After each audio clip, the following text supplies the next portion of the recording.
በስመ አብ ወወልድ ወመንፈስ ቅዱስ አሐዱ አምላክ አሜን።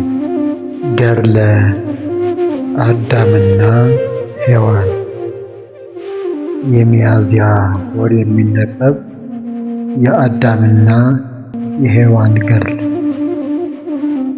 አንድ አምላክ በሆነ በአብ በወልድና በመንፈስ ቅዱስ ስም አምነን ክብር ምስጋና ይግባውና ረድኤተ እግዚአብሔርን አጋዥ በማድረግ በሚያዝያ ወር የሚነበብ የአባታችንን የአዳምና የእናታችንን የሔዋንን ገድል መጽሐፍ እንጀምራለን። ጸሎታቸውና በረከታቸው ከወዳጆቻቸው ሕዝበ ክርስቲያን ጋር ጸንቶ ይኖር ለዘላለሙ አሜን። አዳምና ሔዋን ከገነት ከወጡ በኋላ በእነርሱ ላይ የደረሰባቸው በፈጠራቸው በእግዚአብሔር ትእዛዝ በበዓተ መዛብት ዕቃ ቤት መኖር ነበር። ክብርና ምስጋና ይግባውና ጠባቂም ነበራቸው። ፍጥረታትን በሙሉ የፈጠረ ሕያው እግዚአብሔር የሚናገር ነው። በሦስተኛው ቀንም እርሱ በመሬት የምስራቁ ክፍል ገነትን ፈጠረ። በምስራቅ የዓለሙ የመጨረሻ ክፍል ፍጥረት አይገኝበትም። ዓለምንና የሰማይን ጽንፍ ሁሉ የምትዞር ውሃም ነበረች። በደቡብ ጫፍ ግን ንጹሕ የምትጣፈጥና ከፍጥረቱ የሚመስላት የሌለ ኩል የመሰለች ውሃ ነበረች። ጥራቷም የዓለምን ጥልቅ ነገር ሁሉ የሚያሳይ ነበር። ጨለማ በሆነ ጊዜም በብርሃንነቷ ብርሃን ይሆናል። ይህችም ባሕር እግዚአብሔር በረድኤቱ አይለያትም ነበርና እርሱ በሰው በአዳም የሚመጣውን ያውቅ ነበርና አዳም ከገነት እስከሚወጣ ድረስም የሚያደርገውን ሕጉን መተላለፉንና በምድር መባዛቱንም ያውቅ ነበርና እነርሱም ጻድቃን እንደሚሞቱ በኋለኛው ዘመንም እግዚአብሔር እንደሚያስነሳቸውና በንስሐ ከኃጢአት ወደ ራሳቸው በሚመለሱበት ጊዜም ሁሉንም በዚህ ውሃ እንደሚያጠምቃቸው ያውቅ ነበር። እግዚአብሔር አዳምን ከገነት ባወጣውም ጊዜ በደቡባዊው የገነት ድንበር አላስቀመጠውም። ምክንያቱም አዳምና ሔዋን ወደ ባሕር ቀድመው ሄደው ከኃጢአታቸው ይነጹ ዘንድ እንዳይታጠቡ ነው። ካልተገለጹ ሕግ ተላልፈው ያደረጉትን ይረሳሉና ስህተታቸውንም አይረዱምና። ዳግመኛም እግዚአብሔር በሰሜን ጫፍ ይኖር ዘንድ ለአዳም አልፈቀደለትም። በደቡብ በኩል ነፋስ በነፈሰ ጊዜ የጣፈጠ የገነትን ዕፅ መዓዛ ወደ ሰሜን በኩል ያመጣልና፣ ስለሆነም እግዚአብሔር አዳምን በዚያ የጣፈጠ የእጽዋትን መዓዛ እንዲያሸት አላደረገውም። አዳም ይህንን ካገኘ ሕግ መተላለፉን ይዘነጋልና ስለ ሠራውም በደል አይጸጸትም፣ የእጽዋትን መዓዛ ይወድ ነበርና። እግዚአብሔር ይህንን ያደረገው አዳም ሕግን በመተላለፉ ይጸጸት ዘንድ ነው። ዳግመኛም ይቅር ባይ የሚሆን ቸር እግዚአብሔር እርሱ ባወቀው ፍጥረት አፉን ይመግባል። አባታችን አዳምን ከገነት በስተ ምዕራብ በኩል አስቀመጠው። ምዕራባዊ የገነት ክፍልም እጅግ ሰፊ ነበር። እግዚአብሔርም በቋጥኙ ያድር ዘንድ አዘዘው። ይህችም ከገነት በታች በኩል የምትገኝ በዓተ መዛግብት ዕቃ ቤት ናት። አባታችን አዳምና እናታችን ሔዋንም ከገነት ከወጡ በኋላ የሚረግጡትን አያውቁም ነበር። ከገነት በር ውጭ በሆኑ ጊዜም በፊታቸው ሰፊ የሆነች ምድርን ተመለከቱ። ታላቅና ታናሽ ድንጋዮችን አሸዋዎችንም ተመለከቱና ፈጽመው ፈሩ። ከደረሰባቸው ፍርሃት የተነሳም ተንቀጠቀጡ። በግንባራቸውም ወደቁ፣ እንደሞቱም ሰዎችም ሆኑ። በእጽዋት ባሸበረቀች ገነት ውስጥ ይኖሩ ነበር። ሰውነታቸውንም ፈጽሞ አይተዋት በማያውቋት በኃላፊዋ ምድር አይተውም ፈሩ። እነርሱ ብርሃናዊት ጸጋንና ማስተዋልንም የተመሉ ነበሩና፣ ስለዚህ እግዚአብሔር ለእነርሱ ተገለጠ። በተመለከታቸው ጊዜ በገነት በር ወደቁ። እግዚአብሔርም ወደ አባታችን አዳምና ወደ እናታችን ሔዋን ቃሉን ላከ፣ ከወደቁበት ቦታም አስነሳቸው። አባታችን አዳምን አለው፣ በዚች ምድር ቀንና ሌሊት ዓመታትንም ሠራው። ቀኖቹና ዓመቶቹ እስኪፈጸሙ ድረስ አንተ በዚህ ትኖራለህ። አንተን የፈጠረ ቃሌንም እልካለሁ። ሕጉን ባደረስ ጊዜም ከገነት ያወጣህ እርሱ ነው። ባፈረስህ ጊዜ ከገነት ያወጣህ እርሱ ነው። በወደቂ ጊዜም አነሳህ። 5 ቀን ተኩል ሲፈጸም የሚያድንህ እርሱ ነው አለው። አዳም ይህንን ቃል ከእግዚአብሔር በሰማ ጊዜ ታላላቅ 5 ቀናትና የቀን እኩል የሚለውን ምስጢር አላወቀም። ዓለም እስከሚፈጸም ድረስ 5 ቀን ተኩል ነውን እያለ ያስብ ጀመር። አዳምም ትርጉሙን እግዚአብሔር ያገኝ ዘንድ ፈልጎ አለቀሰ። እግዚአብሔርም ከ5500 ዓመት በኋላ እንደሚመጣ የእርሱን ሥጋ ተዋህዶ እርሱና ዘሩን እንደሚያድናቸው ተረጎመለት። እግዚአብሔርም ከዚህ ቃል ኪዳንና አዳም ከገነት ከመውጣቱ በፊት ሔዋን ቀጥፋ አዳም ካበላችው ዕፅ አጠገብ ነበር። አዳምም ከገነት በመውጣቱ የሚሞት ሆነ። በዚህን ጊዜ እግዚአብሔር ለወጣት ያን ጊዜም ደረቀች። ወደ እርሱም ሄደ፣ ፈርቶም ተንቀጠቀጠ፣ ወደቀም። እግዚአብሔርም በቸርነቱ አስነሳው፣ ቃል ኪዳንም ገባለት። ዳግመኛም አዳም በገነት በር ሆኖ የሚያብለጨልጭ የእሳት ሰይፍ በእጁ የያዘ ኪሩቤልን ተመለከተ። ኪሩብም ተቆጣና ፊቱንም አጠቆረበት። አዳምና ሔዋንም ከእርሱ የተነሳ ፈሩ። ለመግደል እንደሚሻ ስላሰቡም ከመፍራታቸውና ከመንቀጥቀጣቸው የተነሳ በግንባራቸው ወደቁ። እርሱም ግን ፈጽሞ ራራላቸው፣ ይቅርም አላቸውና ተመለሱ። እርሱም ወደ ሰማይ አረገ። አዳምና ሔዋንም ከእግዚአብሔር ምሕረትን ፈለጉ። ኪሩብም እግዚአብሔር ሆይ አንተ የገነትን በር እንድጠብቅ ላከኝ፣ በእጄም የእሳት ሰይፍ ነበር። ባሮችህ አዳምና ሔዋን በተመለከቱኝ ጊዜ በግንባራቸው ወደቁ፣ እንደ በደልም እንደ በድንም ሆኑ። ጌታዬ ሆይ በባሮች ላይ የምትፈርደው ምንድነው? አለ። እግዚአብሔርም ራራላቸው፣ ይቅርም አላቸው። መልአኩንም ገነትን እንዲጠብቅ ላከው። የእግዚአብሔር ቃልም ወደ አዳምና ወደ ሔዋን መጣ፣ አስነሳቸውም። እግዚአብሔር አባታችን አዳምን ከ5 ቀን ተኩል በኋላ ቃሌን እልካለሁ አድንህም አለው። ያልሁህን አስተውል፣ ልብህንም አረጋጋ። ባዘዝሁና አስቀድሜ በነገርሁህ በዚህች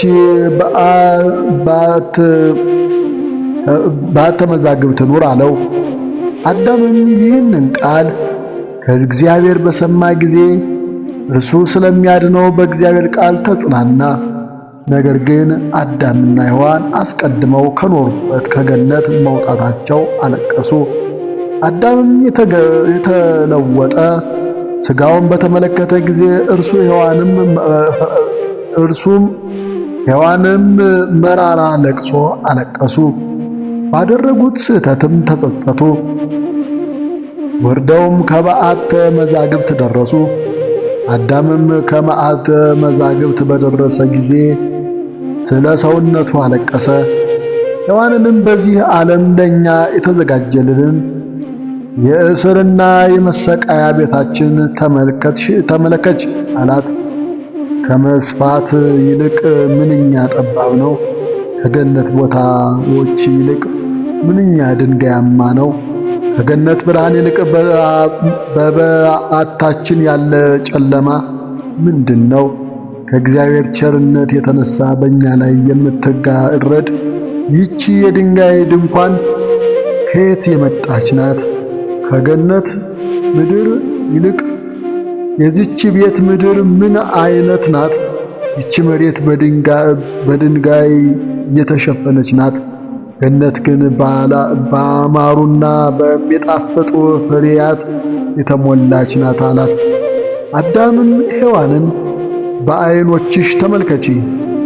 ዓይኖቻችን ሰማያውያን መላእክት ያለማቋረጥ ሲያመሰግኑ ይመለከቱ ነበር። አሁን ግን ይህንን አንመለከትም። ዓይኖቻችን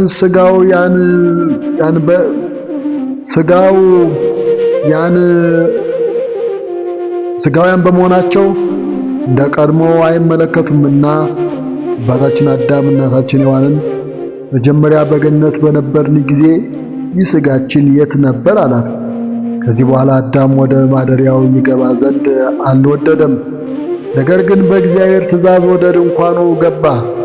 አዳም በዚች ባላድር ሁለተኛ ሕግ ተላልፌ እባላለሁ አለ።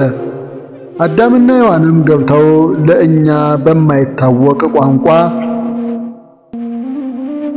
ጸልዩ ዘንድ ቆሙ። እነርሱ ግን ቋንቋውን ያውቁት ነበር። በሚጸልዩበት ጊዜም አዳም ዓይኖቹን አነሳና በእርሱ ላይ የተጋረደች የድንጋይን ድንኳን አየ። ሰማይንና የእግዚአብሔርን ፍጥረታትም ሁሉ ይመለከት ዘንድ አልቻለም። አዳምም አለቀሰ፣ እስከሚወድቅና የሞተ ሰው እስከሚመስል ድረስም ደረቱን መታ። ሔዋንም የሞተ ስለመሰላት ስለ እርሱ ታለቅስ ጀመር። ቆማም የምሕረትንና ቸርነትን ከእርሱ ታገኝ ዘንድ እጇን ወደ እግዚአብሔር ዘረጋች። ጌታዬ ሆይ የሠራሁትን ኃጢአት ይቅር በለኝ፣ የሠራኋት በደሌንም አታስብብኝ። በዚህ ኃጢአቴ አገልጋይ አዳምን ከገነት እንዲወድቅ አድርጌዋለሁና ከብርሃን ለዚህ ጨለማ፣ ከደስታ ለዚህ እስር ቤት ዳርጌዋለሁና ጌታዬ ሆይ ወደ ወደቀው አገልጋይ ተመልከት። በእኔ ምክንያት በመበደሉ ይጸጸትና ያለቅስ ዘንድ በዚህ ቅጽበት ነፍሱን አትውሰድ። ከመሞቱ በፊት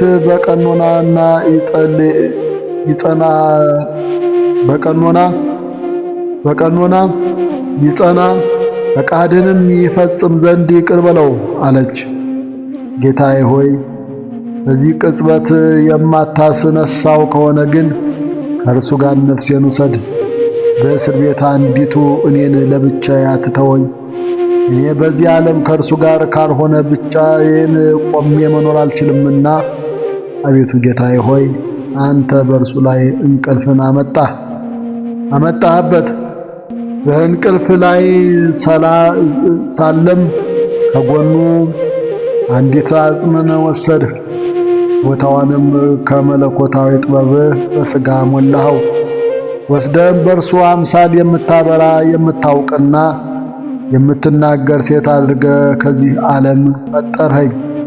ሰውነቴ እንደ ሰውነቱ ነው። በቸርነትህና በሥልጣንህም በእርሱ አምሳል ፈጠርኸኝ። አቤቱ እግዚአብሔር ሆይ እኔም እርሱም አንድ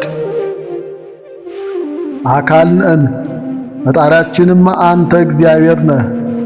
በዕለተ ዓርብ ሁለታችንን ፈጠርህ።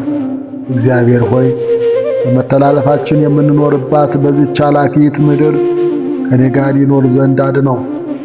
የማታድነው ከሆነ ግን እኔንም ከእርሱ ጋር ውሰደኝ። በአንድ ቀን እንደፈጠርኸኝ በአንድ ቀን ሞት ዘንድ እያለች በሚቃጠል ልብ ታለቅስ ጀመር። ከሐዘኗ ጽናት የተነሳም በአባታችን በአዳም ላይ ትወድቅ ነበር። እግዚአብሔርም ወደ እነርሱ ተመለከተ። ከሐዘናቸው ጽናት የተነሳም እነርሱ ራሳቸውን ገድለዋልና እግዚአብሔርም ከሙታን ያስነሳውና ያረጋጋቸውም ዘንድ ወደደ። ይቆሙ ዘንድም ቃሉን ላከ። በዚያን ጊዜም ተነሱ። እግዚአብሔርም አዳምና ሔዋንን እናንተ በራሳችሁ ፈቃድ ሕጌን በመተላለፋችሁ ካኖርኋችሁ ከገነት ለመውጣታችሁ በቃችሁ። እናንተ እንደኔ አምላክነትን ታላቅነትንና ገናንነትን በመሻት በፈቃዳችሁ በደላችሁ። እኔም ከእናንተ ብርሃናዊት ጸጋችሁን ገፈፉ። ከገነት ወደምታስጨንቅና ድካም ወዳለባት ወደዚች ምድርም አወረድኋችሁ። እናንተ ትእዛዜንም ባትተላለፉ ሕጌንም ብትጠብቋት አትብሉ ካልኋችሁም ዕፅም ባትበሉ ከእርሷ ይልቅ ያማሩ የገነት እጽዋትን ሁሉ የእናንተ ነበሩ። ተፈጥሮን ያልጠበቀ በሃይማኖቱ ያልጸና ሰይጣን ግን ለእኔ መልካም አያደርግም። እኔ ፈጠርሁት፣ ነገር ግን ሰደበኝ። አምላክነትንም ፈለገ፣ ግን ገሠጽሁት ጣልሁትም። ከእርሱም ሰምታችሁ እስክትበሏት ድረስ ዕፀ በለስን ለዓይናችሁ አሳምሮ ያሳያችሁ እርሱ ነው። በዛችም የተነሳ ይህ ሁሉ መከራና ችግር ደረሰባችሁ። እኔ አምላክ ፈጣሪም ነኝና ፍጥረታትን በፈጠርሁ ጊዜ አጠፋቸው ዘንድ አልወደድሁም። ባስቆጡኝ ጊዜ ግን ንስሐ እስኪገቡ በሚያስደንቅ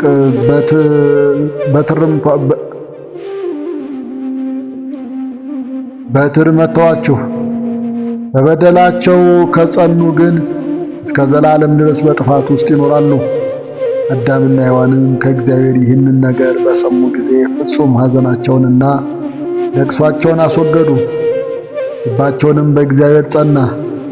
እግዚአብሔርም እንደ እናትና እንደ አባት ሆኖላቸዋልና፣ ስለዚህም በፊቱ አለቀሱ፣ ይቅርታውንም ፈለጉ።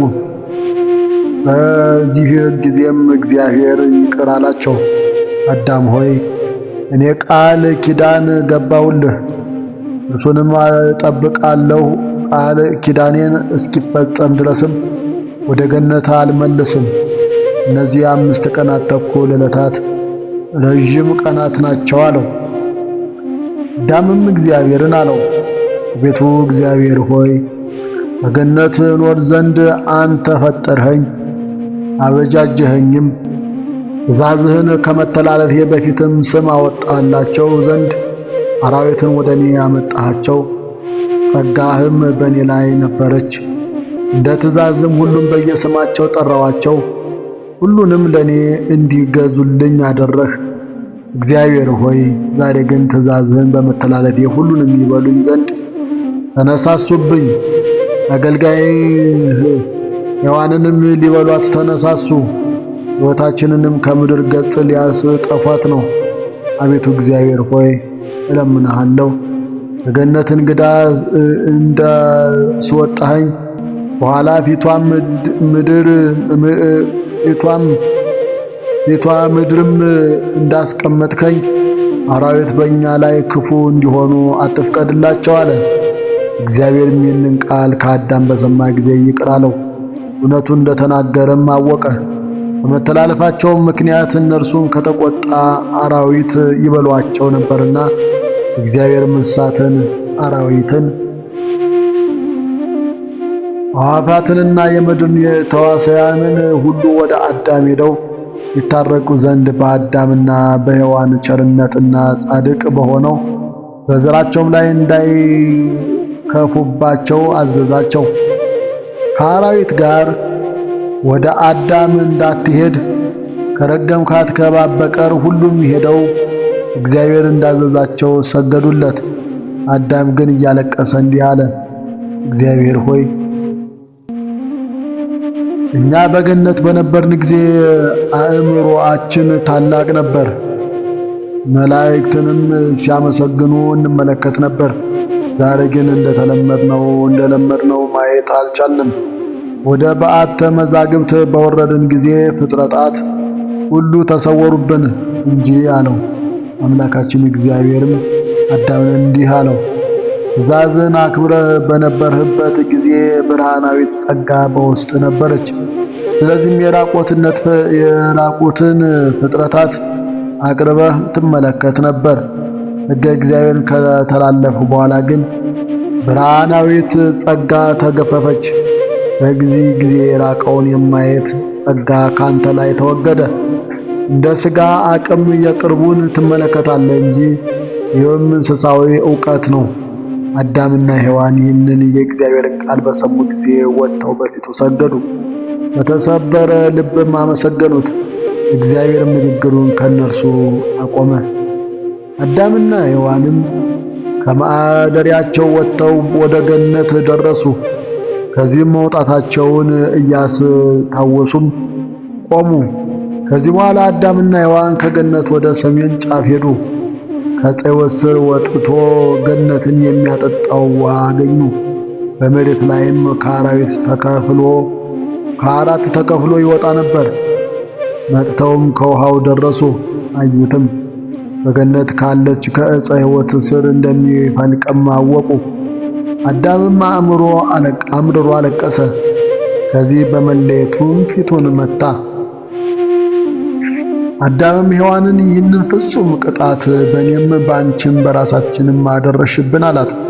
ሔዋንም አዳምን እስከ ማልቀስና ይህንን ቃል እስከ መናገር ያደረሰ ምን ተመለከት አለችው። ሔዋን ሆይ በገነት እያለን ከእኛ ዘንድ የነበረውን ይህንን ውሃ ታስታውሻለሽን? ገነትን አጠጥቶ ወደ ውጪ ይወጣ ነበር። እኛም በገነት ስንኖር ከእርሱ አንሻም ነበር። ዛሬ ግን ወደዚች ኃላፊ ምድር ከደረስን በኋላ ግን እርሱን እንሻለን፣ ለሥጋችንም እንሰራለን አላት። ሔዋንም ይህንን ቃል ከእርሱ በሰማች ጊዜ አለቀሰች፣ እሱም አለቀሰ። ከልቅሷቸው ብዛት የተነሳ ከውሃ ውስጥ ወደቁ። እነርሱም ተመልሰው ፍጥረታትን ከሚያዩ ይልቅ ራሳቸውን ለማጥፋት ወስነዋልና። ቸርና ይቅር ባይ እግዚአብሔርም ከውሃ ወድቀው ለሞትም ደርሰው አየ። መልአኩን ልኮ ከውሃው አወጣቸው። በሞተ ሰው አምሳልም ከባህሩ ዳር አስቀመጣቸው። መልአኩም ወደ እግዚአብሔር ወጥቶ አቤቱ እግዚአብሔር ሆይ ባሮች ራሳቸውን አጥፍተዋል አለው። እግዚአብሔር ሆይ ባሮች ራሳቸውን አጥፍተዋል አለው። እግዚአብሔርም ቃሉን ላከ፣ አዳምና ሔዋንን አዳናቸው፣ ከሞትም አስነሳቸው። ከተነሱ በኋላ አዳም አቤቱ እግዚአብሔር ሆይ በገነት ስንኖር ይህንን ውሃ እንሻም ነበር፣ ምሕረትህ ከእኛ ጋር ነበረችና ይህንን ውሃ አላጠጣንም ነበር። ወደዚህ ምድር ከመጣም በኋላ ግን ያለ ውሃ መኖር አይቻለንም አለ። እግዚአብሔርም አዳምን እንዲህ አለው፣ ሕጌን ጠብቀህ እያለህ ብርሃናዊ መልአክ ነበር፣ ውሃም ጠጥተህ አታውቅም ነበር።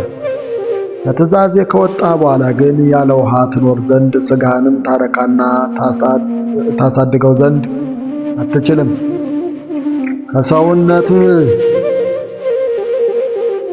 እንደ እንስሳ ውሃ የሚያስፈልገው ሆነሃልና። አዳምና ሔዋንም ይህንን ቃል ከእግዚአብሔር በሰሙ ጊዜ መራራ ለቅሶን አለቀሱ። አዳምም ለሁለተኛ ጊዜ ፈጽሞ ውስጡን እስኪያይ ድረስ ወደ ገነት እንዲመልሰው ከእግዚአብሔር ዘንድ ምሕረትን ፈለገ። እግዚአብሔርም አዳም ሆይ ቃል ኪዳን ገብቼልሃለሁ፣ ይህ ቃል ኪዳን እስኪፈጸም አንተንና ጻድቃን ዘሮችን ወደ ገነት አስገባለሁ አለው። እግዚአብሔር ከአዳም ጋር የነበረውን ንግግር አቆሙ። የአዳምና ሔዋን ሰውነትም ከመጠማትና ከሙቀት ብዛት የተነሳ ተቃጠለች። አዳም ሔዋን ሆይ ይህ ውሃ ከሆዳችን በገባ ጊዜ የእኛንና ከእኛም በኋላ የሚመጣው የዘራችንን ቅጣት ያበዛዋልና እስክንሞት ድረስ ከዚህ ውሃ እንጠጣም አላት። አዳምና ሔዋንም ወደ ውሃው አቀኑ። ነገር ግን ከውሃው ፈጽመው አልጠጡም። መጥተውም ወደ ማረፊያቸው ገቡ። አዳምም ድምጿን ይሰማ ነበር እንጂ ሔዋንን ያያት ዘንድ አልቻለም። ሔዋንም ድምፁን ትሰማ ነበር እንጂ አዳምን አታየውም ነበር። አዳምም አለቀሰ፣ ተጨነቀ፣ ደረቱንም መታ። አዳምም ተነስቶ ቆመ። ሔዋን ሆይ የት ነሽ አላት። እሷም በዚህ ጨለማ ውስጥ ቆሜአለሁ አለችው። እርሱም በገነት በነበርን ጊዜ የነበረችንን ብርሃናዊ ጸጋ አስቢ። እግዚአብሔር ሔዋን ሆይ በገነት ውስጥ በነበረን ጊዜ በእኛ ላይ የነበረችውን ጸዳል አስታውሺ። ሔዋን ሆይ እኛ በመካከላቸው ሳለን በገነት ውስጥ ያበሩ የነበሩ እጽዋትን አስቢ። ሔዋን ሆይ በገነት እያለን ሌሊቱንና ቀኑንም የምናውቅ እንዳልነበርን አስታውሺ። ሔዋን ሆይ ለእኛ ታበራ የነበረች ውሃም የሚፈልቅባት ዕፀ ሕይወትን አስቢ። ሔዋን ሆይ የገነትን የምድር ብርሃኑን አስቢ። ሔዋን ሆይ በውስጧ ስንኖር ጨለማ ያልነበረባትን ገነትን አስቢ። ሔዋን ሆይ ከዚህ ምድር በደረስን ጊዜ ግን ጨለማ ከበበን፣ እርስ በርሳችንም አንተያይም። በዚህ ሕይወት መኖር ለኛ መልካም ነገር ምንድነው አላት። አዳምም ሰውነቱን ይገርፍ ጀመር። አዳምና ሔዋንም እስኪነጋ ድረስ ሌሊቱን ሙሉ ፈጽመው አለቀሱ። አዳምና ሔዋን መላ ሌሊቱን ተጨነቁም። በቤት ከነበረው ከጨለማውና ከሐዘኑ ብዛት የተነሳም አዳም በቤተ መዛግብት ውስጥ ሰውነቱን መታ፣ እንደሞተ ሰውም ሆነ። ሔዋንም ከመሬት እንደወደቀ ድምፁን በሰማች ጊዜ በእጆቿ ትዳስስ ጀመር። እንደሞተ ሰው ሆኖ አገኘችው፣ ፈራች፣ ዲዳም ሆነች፣ በእርሱ ዘንድም ተጨነቀች። ይቅር ባይ አምላካችን የአዳምን መሞትና ከጨለማው ፍርሃት የተነሳ የሔዋንን ዲዳነት ተመለከተ። ወስብሐት ለእግዚአብሔር። ቀጣይ ክፍል 2ን ይዘን እንመጣለን። ለዛሬው በዚህ ቆየን።